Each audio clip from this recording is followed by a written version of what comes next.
Very often I'm asked about the instruments I'm using during surgery, and I can tell you that these instruments, the story of these instruments almost happened by accident.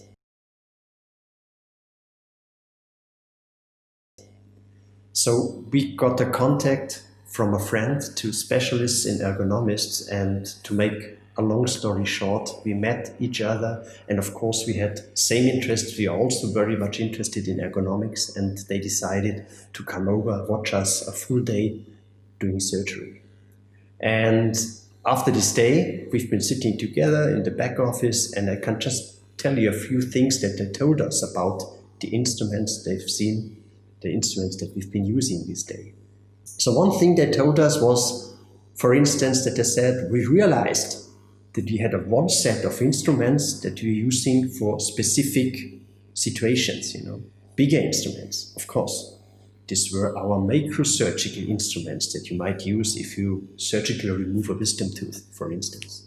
And they said, well, you have another set of instrumentation that you use for more delicate things. We say, yes, of course, this is the microsurgical set, which we are using for, let's say, more delicate procedures. They said, well, we understood that, but at the end, if we were analyzing your movements, all your movements were the same. We never thought about that. But this was already the first important input, because this made us think, what is good if you're treating, I don't know, a gingival recession or a central incisor cannot be bad if you remove a wisdom tooth. So maybe we should not even differentiate between a macro and a microsurgical set in oral surgery. Maybe we should look for a unique, a universal set that we can use in all interventions in oral surgery. This was the first thing. The second thing that they said, well, we realized that the instruments that you are using have a round handle. I said, well, of course, they have a round handle. What is the most precise movement the human hand can perform is rotation. For this reason, we need to have a round handle, a handle that allows rotation. They said, well, of course we know that, we are specialists in ergonomics, but when we were counting your movements, not even 15% of the movements that you did were rotation. All the other movements were pushing and pulling. And your instrument is maybe very good for rotation, but it's not good for pushing and pulling. So we said, well, you're right, so let's try. And so we started a project, and we tried to develop a new set of microsurgical instruments, really together with specialists in ergonomics. And what you see today is nothing else but the end result. Refining again and again to optimize it to the movements that we are doing in oral surgery.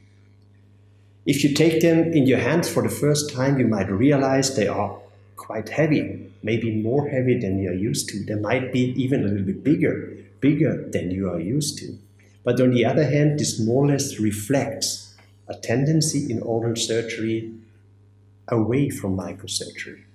So in oral surgery today, we have to say we are somewhere in between macrosurgery and traditional microsurgery. As you all know, we cannot work with microsurgical needles. We need stronger needles. We need longer needles to go through the interproximal spaces, combined with smaller threads. But we cannot work with really microsurgical instruments. It does not really work out well in oral surgery. So there's a trend towards a little bit bigger instrumentation, towards a little bit bigger suturing material, and this new set of instruments reflects that.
So it's worthwhile to take them in your hand. It's worthwhile to try, and many of you will also like them.